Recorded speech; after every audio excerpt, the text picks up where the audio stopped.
Sound of Freedom. Don't know if you guys have heard of it yet. If you haven't, watch the trailer immediately after this and get yourself a ticket. It is a phenomenal movie. Also very uncomfortable. Oh, guys, heard of it yet? Hearing myself echo. It is a phenomenal movie. Also very, very, very difficult to watch and sit through, to be honest with you. But I highly recommend it, especially if you have children like I do. Yeah. Okay. All right, perfect. So first off, I kind of want to actually show you guys something really cool. So last week I got a couple random phone calls from some clients basically. And they're like, hey, I saw you on the Hometown Heroes website. I wanted to try to get a pre-approval. So I said, how? Like, I'm thinking to myself, at least with the first lead, where do you find me? Because if you come here and you click the actual lender partners, you scroll down, there's probably hundreds of lenders on here, but no actual loan officer, right? So a bunch from A to Z, and you got probably 200 here easily. And so the first one, whatever, did my intake call. But on the second one, I asked her, I said, hey, exactly where did you find me? What's the website that you went to and what was the process? So she said that she called Florida Housing. She wanted to know about that down payment assistance program that everybody's talking about with the Hometown Heroes and stuff like that. And they directed her to this webpage to find out specific lenders, right? And so you go to Programs Live Local Act, okay, Hometown Heroes program, and then within here, all right, you get to pick Home Buyer Loan Programs Wizard. Please click here to connect with the loan officer in your area and get started. So let's say it's 2 occupants. So we're doing Broward, Miami-Dade, doesn't matter. The cool thing is when you click find a lender and they walk you through it, Florida Housing actually walks the client through this, right? So there's a little bit of a boasting on my end. I feel a little bit accomplished. So you guys are going to share and bask in it with me, right? So there's probably maybe 20 loan officers on this list. Of course, you got the people that they have these medals, which I think is because they do a ton of business. And then you got this guy right here, right? So my information is specifically on Florida Housing, probably because of how much business we do in terms of down payment assistance and Hometown Heroes. And you got a couple other good loan officers here. Chris Irving, that's my guy down in Miami, does a lot of good business. Some other guys like Barnaby Ramon, and that's it. This is pretty much the end of the list here, right? For Broward specifically. So a client sees this and they have a chance to kind of get your number and give you a call. So pretty cool. Same thing with Miami-Dade County. Miami-Dade County, I'm actually a little bit above, a little bit further up. All right. Wanted to show you guys that. I think it's pretty cool because you don't ask to get put on this list. I had no idea I was even on this list. I just started getting phone calls out of nowhere and tracked it down because I'm kind of a little bit curious, you know. But let's jump into the news. So Consumer Price Index, which I told you guys last week, right, that rates were doing pretty bad. The only thing that we had going for us was CPI. Sorry, I forgot to pin myself here. The only thing we had going for us this week was CPI, the Consumer Price Index, and that measures inflation on the consumer level and showed a huge decline year over year and dropped from 4% to 3%. Core CPI, though, was the surprise as well. And this strips out food and energy prices because month to month, those two things can be very volatile. And so core CPI is usually a better but slower gauge. Oh, we got some people here in the waiting room. But that also fell from 5.3% to 4.8% year over year. So we see a good decrease in inflation. And like I mentioned last night, this did reverse mortgage bonds for the week, last week. This did reverse mortgage bonds for the week. And we almost got back to where we started before all the bad news from the job reports came out. We're around 20 basis points off. Today, we started off like -8 basis points right now. So we're a little bit backwards, but we've gained a lot of ground in the past week. In terms of interest rates, and that's good because we're probably going to see mortgage applications increase this week. Even the producer price index, which measures inflation on the wholesale level, is showing huge progress. And this is usually a really good indicator for consumer price index because the less the wholesaler pays, the less the consumer will, right? Year over year, producer price index is at 0.9%, and core PPI, which is the same thing, strips out food and energy, is down from 2.6 to 2.4% year over year. So we're seeing the huge decreases in inflation that we've been wanting to see, that we've been talking about. We're going to start seeing around May and June. They're showing up, and that's really helping interest rates as well. But like I mentioned, jobs is the one thing that people are looking at. And also if the Fed is going to continue to increase their Fed rate or not. As of right now, it looks like they will. But if we start to get other news from now, because their meeting is not till, is it? Oh, actually, no, it's next week. So most likely we'll probably see an increase of 25 basis points, and that's going to hurt the market. CoreLogic did come out with their home price index for May, and we usually only look at the Case-Shiller home price index because everyone has different home price appreciation reports. CoreLogic, FHFA, Zillow, Case-Shiller, there's a bunch. And they're usually, more or less right in line with one another. They're typically off by point something percent. But we're not going to kind of go over every single report every single time they come out. Typically, we'll keep it at FHFA because that's conforming loans, and Case-Shiller, which is pretty much the kind of gold standard that we talk about. But the cool thing about CoreLogic is their forecast moving forward believes will be at 4.5% year over year nationally in terms of home price appreciation. So at the end of the year, they're thinking that we're going to be around that 4 to 5% average that we typically are, even with what's going on with the market. And actually, before I kind of move forward, now that I just remembered this, I had a conversation with who was it?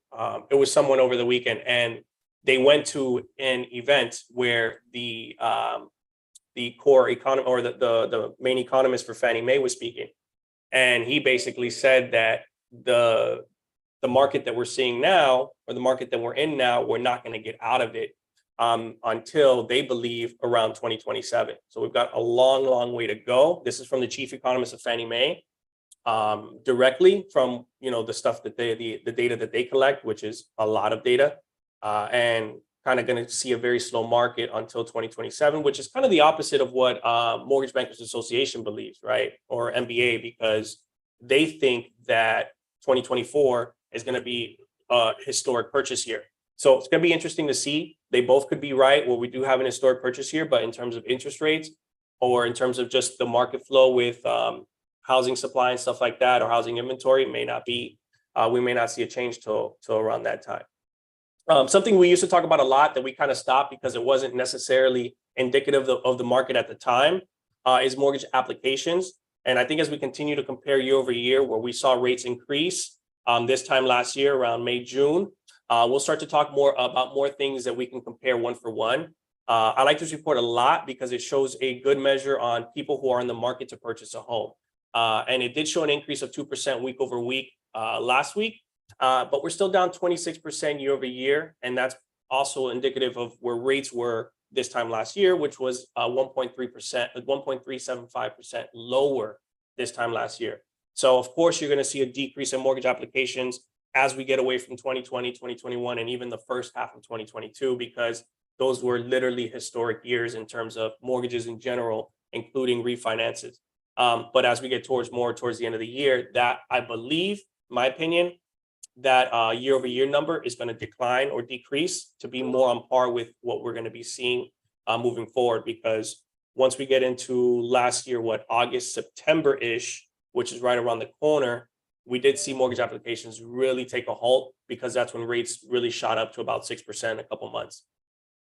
Foreclosure activity is up in the first half of 2023, but it is still lower than historical norms. Okay, I'm bringing this up only to go over the data and to prep you guys. If you start seeing this headline online, or God forbid, it gets to clients, remember that there was a moratorium for the past couple of years. So percentage-wise, that number is going to seem very high, right? For instance, foreclosures right now, they're up 185% since 2021. That sounds fucking terrible, right?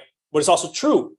But the reason why it's true is because of that moratorium that we didn't have in the past couple of years, where banks couldn't really necessarily foreclose on homes. All right. Realistically, foreclosure filings are 0.13% of all housing units nationally, which is around 1 out of 752 homes. There are states that saw a huge uptick, but in Florida, we had around 13,837 foreclosure starts in the whole state. In total, nationally, we saw 135,065 foreclosure starts in the first half of 2023. But for perspective, 2017, 2018, and 2019, they were at 670,000, 625,000, and 493,000 for the full year. So if we were to double our number, we'd still be well below pre-COVID numbers. So kind of wanted to bring that to you guys ahead of time because I saw that article came out on Friday, which means if there's going to be news about it, it will be this week that you'll start to see stuff like that. And then lastly, what I kind of want to talk to you guys about is NAREB is having an event on Thursday. It's a networking mixer. So if you guys want to come out, I believe it's free. Just register on NAREB's website.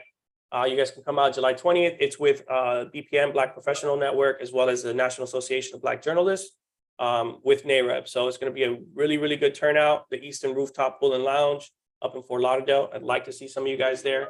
Oh, my underwriter's messaging me. Pretty cool about being a direct lender, by the way. So yeah, we're going to be out there July 20th from 6 to 9. So if you guys can come out, greatly appreciate it. Just register on NAREB's event, on NAREB's website.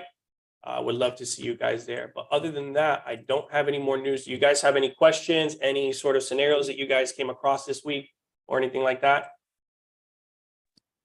I had a quick question. Yes. Hey, Shate, how you doing? I'm doing well. When you said historic purchase year, what do you mean by that? Like people will purchase more in 2024 or less? Yes, more. So 2024 is supposed to be, or it was at the beginning of this year, looking to be the biggest purchase year that we've seen historically, even more so than 2020, 2021, 2022, because those years, they were historic years, but there was refinances involved in them, and a lot of people did refinances. Just specifically purchase-wise, 2024, according to the Mortgage Bankers Association, was supposed to be a huge year for purchases. And that's because household formations are really climbing. And with the setback that we've seen in the second half of 2022 and 2023 and all of 2023, those people that are waiting on the sideline for rates to come down, if they dip into the 4s and 5s, maybe not 4s, but if they dip into the 5s next year, you're going to see a lot of those people kind of come into the market all at once. But we're still going to have that issue when it comes to inventory that we're probably going to see for at least 3-4 years. Thank you. No problem. Hey, Gina. Hey, great morning. And thank you for your presentation. What was the number for foreclosures again? And I was wondering, is there a way to find out a home is pre-foreclosed before it actually gets the notice so that maybe we can present an offer or finance client for them? Yeah. I do have a pre-foreclosure presentation that I could do for you guys maybe next week, but I'll do a quick rundown of where you could go so that at least you can look at it this week. So let me go to screen one. So typically you could do Miami-Dade, Broward County, or both. All right, you just type in Miami-Dade list pendants. I think Broward's is a little bit more organized, but you would come here, mortgage foreclosures. List pendants just means that it's a notice of action. So it doesn't necessarily mean that person is going to be going through foreclosure, but there's a high chance that it is. And so next week, I'll kind of tell you how to sift through and look through that. So you have two options. You have the mortgage foreclosure auction, which is already that house is set up for auction. And so what you could do is if you have a big network of buyers, right, is you can personally go to these people, or once you sign up, because you do have to register. All right, once you register, you're going to have access to the auctions through Miami-Dade, and you can go to those people's house and say, "Hey, look, your home is going to get auctioned off, foreclosure." You still, technically speaking, own the house, which means you can still technically sell it as long as you pay off your mortgage or pay off what you owe. How much do you owe? I owe X amount. Hopefully by that time you've already done your research. So you go to that person and say, well, I can get you X amount. And if it's a positive, that means that they walk away with money. You can technically get a sale, whether you do it through finder's fee, whether you do it through a quick listing, quick close, or whatever the case is. But your goal is to make sure that home is sold before it auctions. So it's a very stressful thing. you want to make sure that you have your ducks in a row. You have a good amount of buyers or a good amount of network that you can kind of spread this out and say, I need this gone ASAP. And at this purchase price, and you should be able to do that. So that would be one way. Then the other way, if you want to get them in before that full foreclosure process, right? Or get in before that full foreclosure process is list pendants. So typically you just pick a date range. Let's say we wanted to do all of July for now. What day are we on, the 17th? List pendants, search, right? You're going to have all of these. And then you're going to see here bold plan. So what I look for is typically an actual mortgage company. All right, Firstborn Against Baptist. This is Firstborn Against Baptist. I don't even know what list pendant that would be. You can try condo associations. I never did. I did specifically mortgage companies. You're going to not see so many on here, obviously, because foreclosures are not that high. But this one, GCHS Investments LLC, towards Wilmington Savings Fund Society, right here. Wilmington Savings Fund Society, Robert Santana Jr. So this looks like a decent one. Look at the document image. Okay. Yeah, seeking to foreclose a mortgage recorded in official records. So this person is actually getting foreclosed on. So there's two ways. Right now, there's no address on here, but it does show the legal description. So you can either try to search the legal description or search that person, Robert Santana's name, on Miami-Dade Property Search and kind of backtrack it, get his information, plug it into either white pages or any sort of, I guess, thing that you can pull someone's phone number on and just give them a call, right? And so what you're going to say is the toughest part because these are very difficult conversations to have. But we'll go over that next week if you guys want. I'll do the pre-foreclosure presentation. I already have it all set up.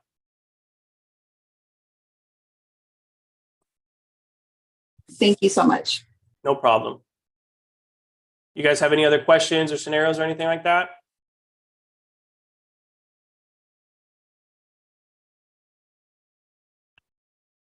No? Well, for those of you guys that missed at the beginning, I'm actually a preferred lender with Florida Housing, Hometown Heroes, pretty cool. But other than that, thank you guys. I'll see you guys next Monday, same time, 10 a.m. And we'll go over the pre-foreclosure listings at that time. So we'll already have that set up for you. That's probably going to take about 45 minutes or so, maybe an hour, depending on, you know, how fast we go through it, what questions you guys have and stuff like that. So just be prepared for it. But I'll see you guys next week. Thank you, Mike. No problem. Thanks, Mike. Everyone have Appreciate